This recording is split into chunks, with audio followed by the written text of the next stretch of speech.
Bienvenue sur Le Fil, le podcast des formateurs indépendants libérés. Je suis Céline Pinto, mentor business des formateurs indépendants qui veulent vendre leur propre formation depuis 2020.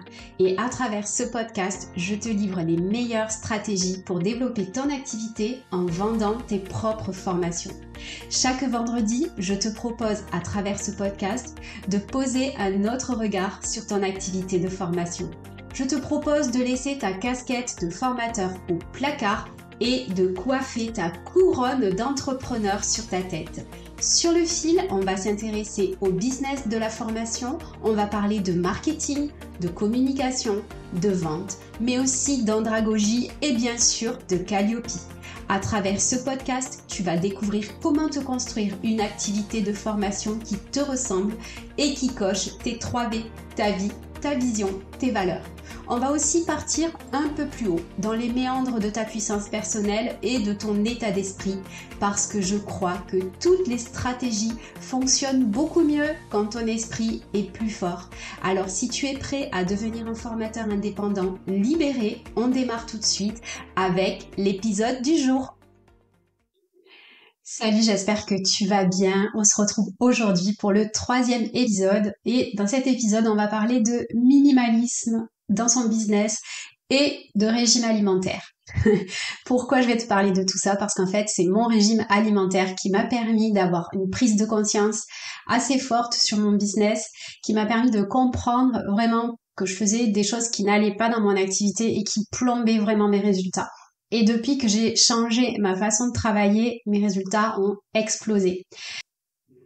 Dans cet épisode, on va donc parler de comment un régime m'a enseigné une leçon clé dans mon activité et comment des petites actions au quotidien ont beaucoup plus d'impact que énormément d'actions, énormément de projets, etc. Je veux aussi t'expliquer pourquoi on ressent parfois le besoin de faire plus, de travailler plus pour se sentir légitime et je vais te donner des astuces pour casser ce cercle vicieux et de te concentrer vraiment sur l'essentiel dans ton activité. En bonus de cet épisode, je vais te partager l'exercice que je fais tous les 3 mois et qui me permet véritablement d'avoir un gros impact sur mon activité.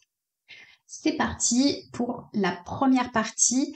D'abord, pourquoi on a toujours envie de faire plus quand on est à son compte? On va travailler dur, on va mettre en place beaucoup de projets et en fait, c'est totalement contre-productif. Et je vais te raconter cet été comment je suis partie en vacances. C'est simple, je suis partie en vacances avec du boulot à faire. J'avais une charge mentale, tous les jours je devais aller piloter mes campagnes de publicité sur Facebook. C'était pas énorme, comme travail ça me demandait 10-15 minutes. Le problème c'est que tous les jours j'y pensais, tous les jours je réfléchissais à mes résultats et en fait j'étais avec ma famille, mes amis, Et la deuxième erreur que j'ai faite avec ces vacances, c'est que avant les vacances, j'étais à fond. Je me suis dit, tiens, pour cette fin d'année, je vais m'en mettre plein les poches, je vais faire plein de projets. Donc, je m'étais fait une liste de choses à faire, mais à rallonge. Je devais préparer 4 formations en ligne, lancer ce podcast, lancer une masterclass, non même 2 masterclass, et puis plein d'autres choses, des tunnels de vente.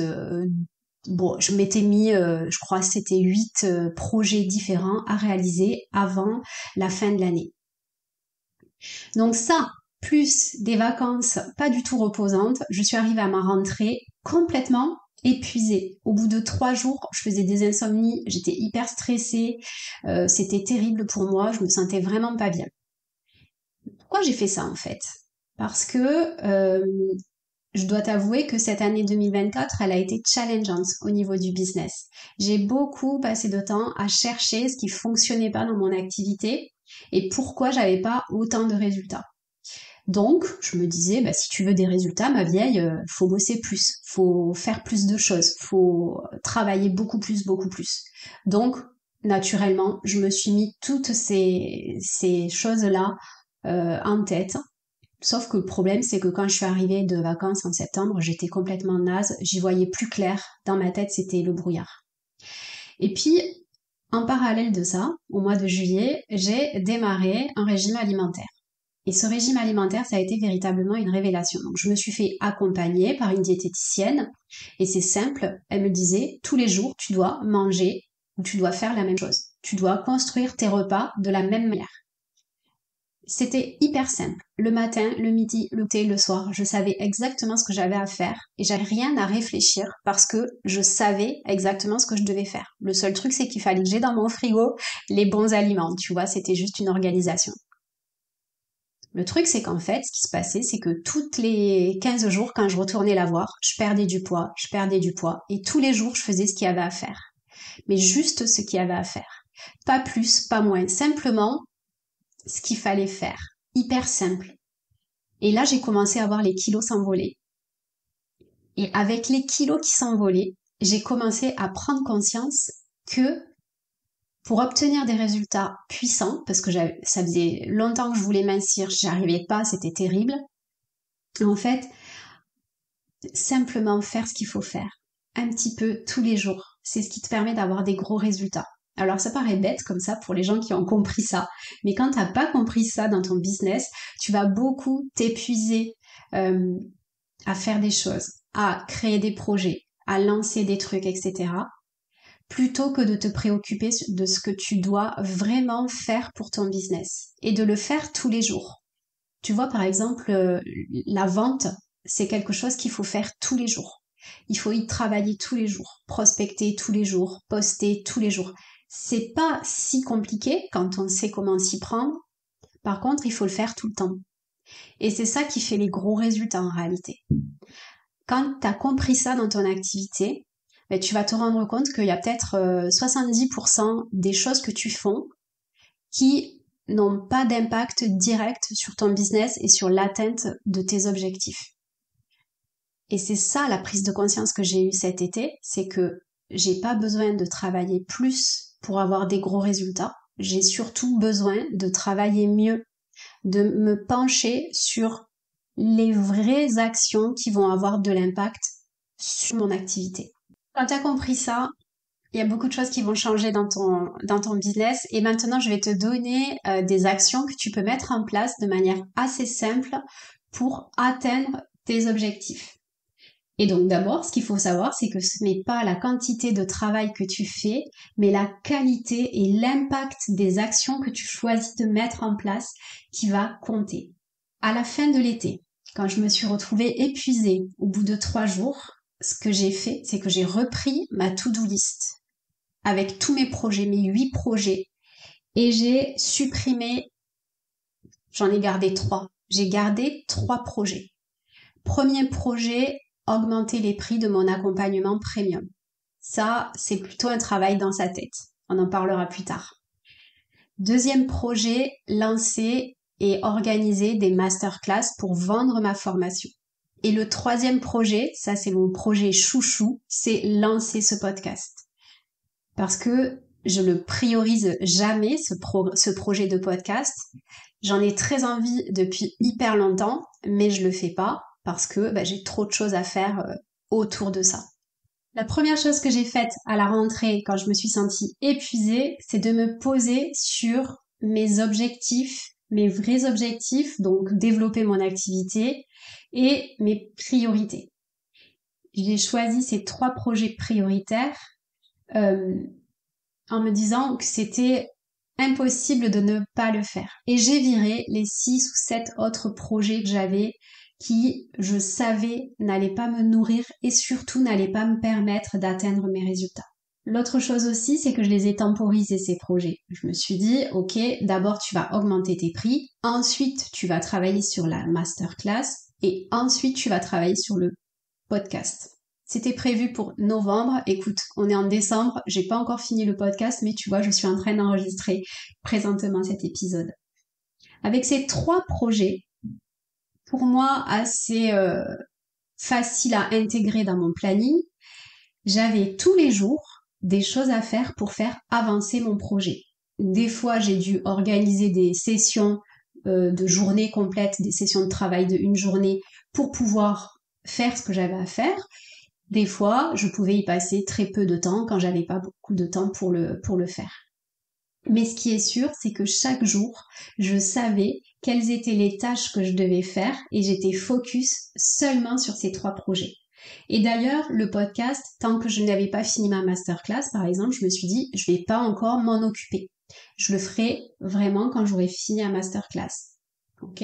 Et en réalité, le fait de supprimer toutes mes actions autour, des actions de marketing autour qui n'étaient pas essentielles, ça m'a permis véritablement d'avoir un impact immense. Et cette masterclass, elle a été énorme parce que j'ai pu accueillir de nouvelles clientes et faire le chiffre d'affaires que j'avais jamais fait auparavant.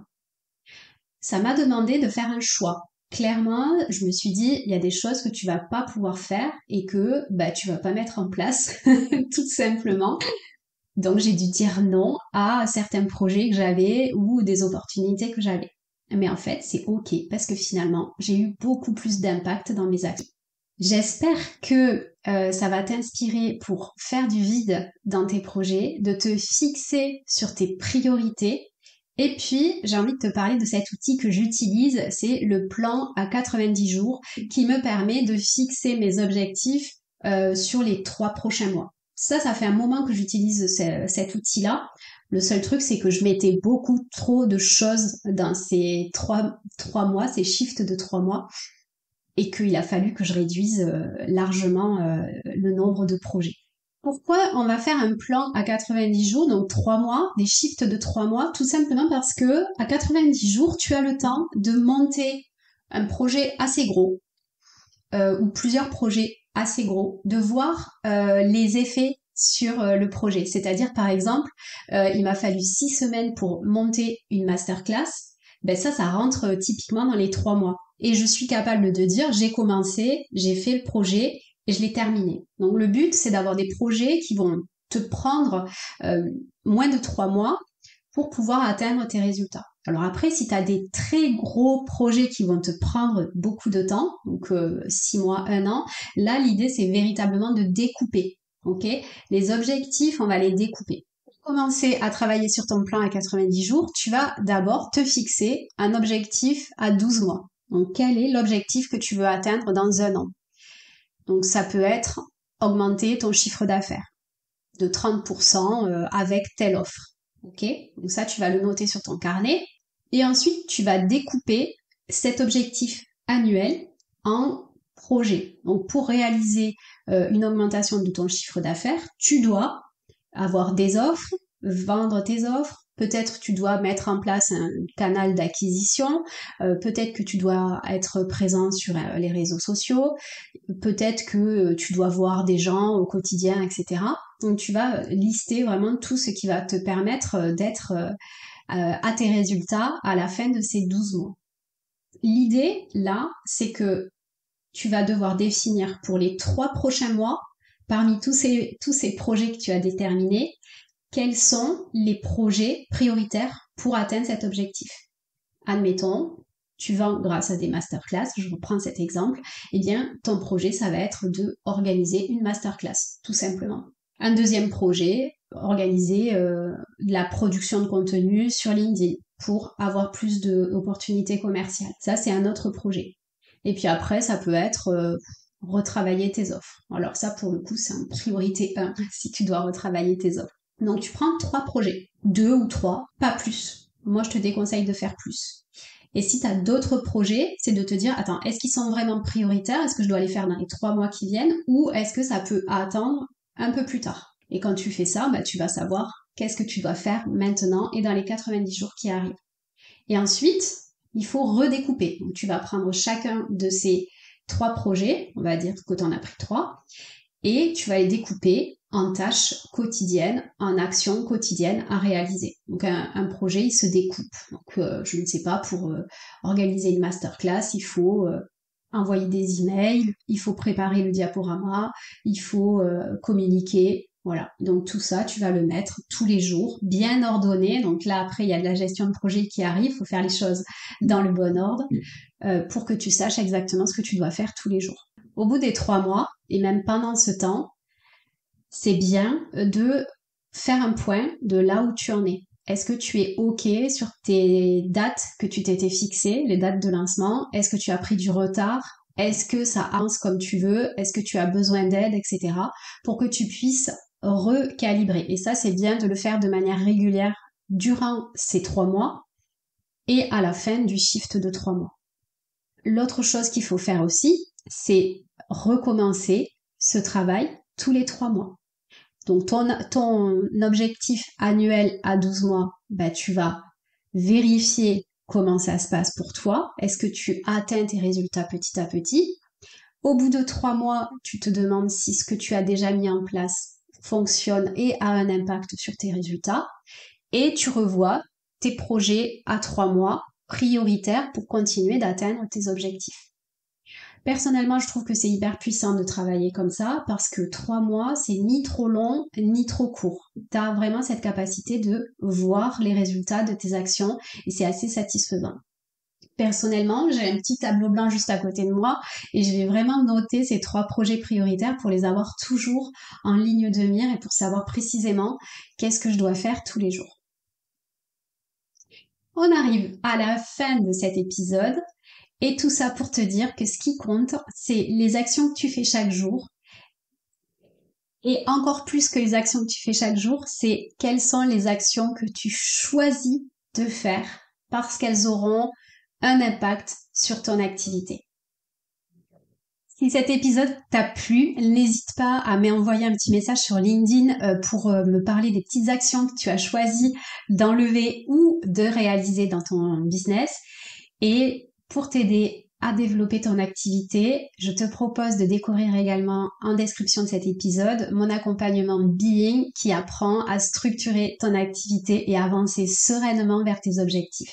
À la semaine prochaine. J'espère que cet épisode t'a plu. Et si c'est le cas, je t'encourage à déposer 5 étoiles ou un commentaire sur ta plateforme de podcast préférée. Mais tu peux faire encore mieux en partageant cet épisode à ta collègue formatrice que ça pourrait aider. Et si tu as envie d'aller plus loin, tu retrouveras toutes mes ressources gratuites, les liens vers mes formations en ligne et les détails de Being, mon accompagnement individuel, guidé, mentoré et ultra complet dans le descriptif de l'épisode. Sinon, tu peux me retrouver tous les jours sur LinkedIn et m'envoyer un message privé parce que j'aime infiniment recevoir vos messages et papoter avec vous. À la semaine prochaine!